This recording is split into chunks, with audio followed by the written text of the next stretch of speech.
Bienvenue au cœur de l'action, le podcast de la ville d'Antibes-Juan-les-Pins. Un podcast qui vous invite chaque semaine à vous informer autrement sur l'actualité de votre ville. Cette semaine, un sujet qui nous concerne tous. Jean Leonetti nous parle de l'hôpital d'Antibes et de sa modernisation pour répondre toujours mieux à nos attentes en matière de santé publique. Jean Leonetti, bonjour. Bonjour. On connaît votre attachement pour le système hospitalier public. Vous avez exercé combien de temps d'ailleurs en tant que chef de service en cardiologie à l'hôpital d'Antibes ? Près de 25 ans. 25 ans. Vous êtes actuellement président de la commission de surveillance de l'hôpital. Donc on comprend que vous avez un lien fort avec cet hôpital et avec le système, le milieu hospitalier en général. Quelle est votre marge de manœuvre pour aider l'hôpital à se développer, à continuer de se moderniser ? On est passé d'une médecine hospitalière purement qui fait de l'aigu, c'est-à-dire l'infarctus du myocarde, l'accident de la route. On est passé à une médecine qui est beaucoup plus chronique. C'est-à-dire que on sauve les gens, entre guillemets, mais on ne les guérit pas complètement. Et donc, ils ont besoin d'un suivi. Cette évolution-là a fait que s'est développé ce qu'on appelle le médico-social. Quelqu'un qui a une maladie d'Alzheimer, c'est quoi ? C'est un malade ? Bien, ça fait partie du social qui doit relever de l'action de la ville. C'est pour ça qu'autour de l'hôpital, se sont développés des services, en particulier un EHPAD, c'est-à-dire une maison de retraite médicalisée, dans lequel, bien sûr, il y a des vieillards, mais bien sûr aussi, ces vieillards ont des pathologies qui doivent être soignées en proximité. On y a bien sûr développé le service de soins palliatifs, qui est un des plus remarquables français. Et puis, on y développe maintenant une résidence senior dans laquelle on va essayer de trouver une autonomie entre la vision que l'on a d'un maintien à domicile le plus longtemps possible, dans les meilleures conditions possibles, et puis un passage intermédiaire dans lequel on va apporter un certain nombre de services à des gens qui ont encore conservé leur autonomie. C'est ça l'enjeu de demain. L'enjeu de demain, c'est de faire en sorte qu'on ait une continuité entre l'action sociale française, nationale et des collectivités et le centre hospitalier qui, lui, est un pourvoyeur de soins au sens large du terme. Tout cela, bien sûr, en partenariat avec la médecine libérale. La vitrine d'un hôpital, on le sait, c'est son service des urgences. À Antibes, c'est un passage annuel de 50 000 patients, avec un pic au mois de juillet où on atteint à peu près 140 passages par jour. Et puis un temps d'attente qui est de 4h30, un temps d'attente moyen, je précise, et qui correspond, mais alors pile poil, au temps d'attente national. Qu'est-ce que fait l'hôpital pour améliorer les conditions d'attente aux urgences ? Il y a deux sujets, il y en a plusieurs, mais il y a deux sujets principaux. Le premier sujet, c'est le nombre de personnes qui accueillent. Voilà. Et fort heureusement, aujourd'hui, l'hôpital a pourvu tous les postes aux urgences médicaux et paramédicaux. Donc on a les moyens humains de recevoir effectivement les urgences. Après, il y a un deuxième point qui est un point de locaux. Il y a des box. Voilà, rien n'est pire que d'attendre dans un couloir sur un brancard. Et là, on a encore une inadaptation de l'hôpital vis-à-vis des besoins. On a une dizaine de box, il faudrait en avoir plus de double. Et donc, c'est le projet du bâtiment urgence qui doit se mettre en place. Et puis, on a des lits d'hospitalisation temporaire. Le malade, il arrive, il n'y a pas de lit dans le service dans lequel il doit aller. On le laisse attendre dans un box ? Non, on lui trouve une chambre qui est la chambre aux urgences. Et cette chambre aux urgences lui permet d'attendre le lendemain dans une situation à la fois de qualité de soins et confortable sur le plan humain avec la famille. Dans l'attente, moi je pense qu'on doit aller plus loin. Les seules remarques négatives qu'on a vis-à-vis de l'hôpital, aux urgences, c'est pas les qualités de soins. Personne ne dit j'ai été soigné.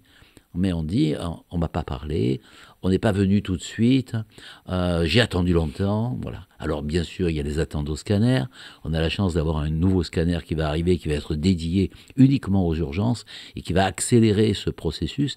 Mais aujourd'hui, contrairement au passé, on a besoin d'examens paracliniques, on a besoin de biologie, on a besoin de radiologie pour faire un diagnostic précis.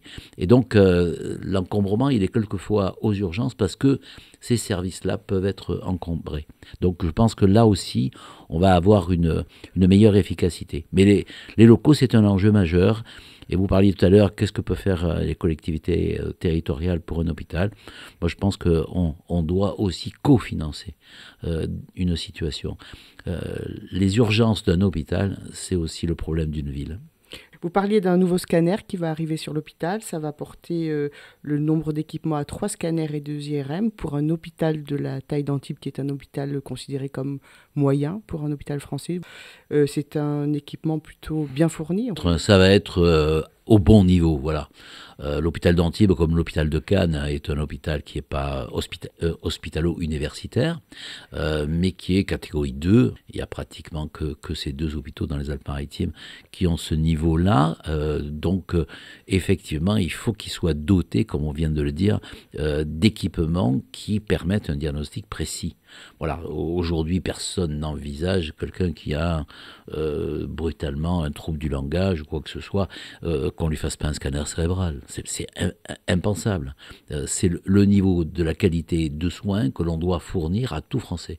Donc l'hôpital, compte tenu des urgences, compte tenu de son attractivité, compte tenu de son niveau médical, maintenant il faut qu'il ait ces équipements. Et je pense que vous le soulignez, le scanner aux urgences va avoir 2 effets. Un effet de diagnostic plus rapide pour les pathologies, et puis bien sûr une diminution de l'encombrement des urgences. Ça veut dire des vies sauvées, tout ça. Ça veut dire des vies sauvées, ça veut dire aussi des prises en charge plus humaines. Attendez 4 heures aux urgences, même avec une entorse, voilà. Eh ben, c'est long, 4 heures. Hein. Et c'est pour ça qu'il y a aussi une prise en charge humaine qui doit être développée, et qu'on va développer à l'hôpital d'Antibes. C'est que si vous attendez 4 heures que personne ne vous parle, c'est très pénible. S'il y a quelqu'un qui vous explique pourquoi vous allez attendre, parce que vous allez passer au scanner, parce qu'on va libérer une chambre à tel endroit, parce que votre pathologie relève de telle spécialité et qu'on a appelé le spécialiste, parce que finalement le soin qu'on doit vous apporter final, il va arriver dans 4 heures, mais qu'on vous donne déjà une partie de traitement pour soulager, par exemple. À ce moment-là, l'attente est plus légère. Mais il faut rassurer les familles, ou du moins leur donner une information claire, voilà, pour qu'ils sachent s'il faut rentrer chez eux et revenir dans 1 heure, s'il faut attendre parce qu'il y a une capacité de faire un traitement ambulatoire et qui va sortir. Donc je pense que le dialogue est un élément majeur aux urgences. Qui fait baisser peut-être aussi les grands moments de stress dont on parle, avec les violences, tout ça c'est lié, je pense, quand on parle aux gens. Alors, la violence, elle est due à la fois à notre société, mais elle est aussi due au fait qu'on reçoit toutes les pathologies. La bouffée délirante agressive, la personne qui est en état éthylique majeur, c'est pas des gens qu'on peut facilement raisonner. Donc c'est normal qu'il y ait une forme de violence compte tenu des pathologies que l'on reçoit. Quels sont les pôles d'excellence de l'hôpital d'Antibes ? Alors là, je peux pas, parce que franchement, il y en a tellement maintenant. Bien sûr, vous savez que je suis attaché à la cardiologie, et aujourd'hui, la cardiologie antiboise est à un très haut niveau, en particulier sur le traitement des coronaropathies, infarctus, angine de poitrine, etc. Mais on a un accord, par exemple, je prends un autre exemple sur les grandes pathologies qui existent, un accord avec le centre La Cassagne, qui fait que on a un niveau de traitement des cancers en général qui est le niveau le plus élevé qu'on puisse imaginer dans le département, avec des praticiens de très très grande qualité. S'il y a un pôle d'excellence qui est reconnu et que les Antiboises connaissent bien, c'est la maternité d'Antibes. Oui, cette maternité, elle tourne à peu près 1000 naissances par an. Elle a pris sa place. Les Antibois, et plus que les Antibois, accouchent à Antibes en toute sécurité. Et ce service a aussi un label de qualité. Le fait de la prise en charge de l'accouchement dans des conditions de non-douleur, d'environnement apaisant, qui va aboutir à la joie de la naissance de l'enfant, Je crois que l'hôpital d'Antibes est un des plus performants de la région. Donc c'est important. Continuons à faire des enfants, parce que ça, c'est bon pour l'hôpital, franchement, en termes d'image, mais c'est la seule espace hospitalier dans lequel on a à la fin de l'événement une grande joie partagée, y compris par les soignants. Et puis, pour prendre un exemple un petit peu différent, on a aussi un partenariat avec l'hôpital Lanval pour que les enfants soient accueillis de manière encore meilleure que ce qui est aujourd'hui. Il y a des parents autour de l'enfant, il y a une angoisse majeure et il y a une prise en charge qui doit être sans défaut. Et donc, c'est un des pôles qui me paraît le plus important sur l'excellence de l'hôpital d'Antibes. On le comprend, alors c'est pas tant sur la qualité des soins que sur les conditions d'accueil et notamment sur les bâtiments que l'hôpital d'Antibes doit s'améliorer. Comment va évoluer maintenant la restructuration et la modernisation? Alors d'abord, il y a l'hôpital psychiatrique qui est en cours de construction.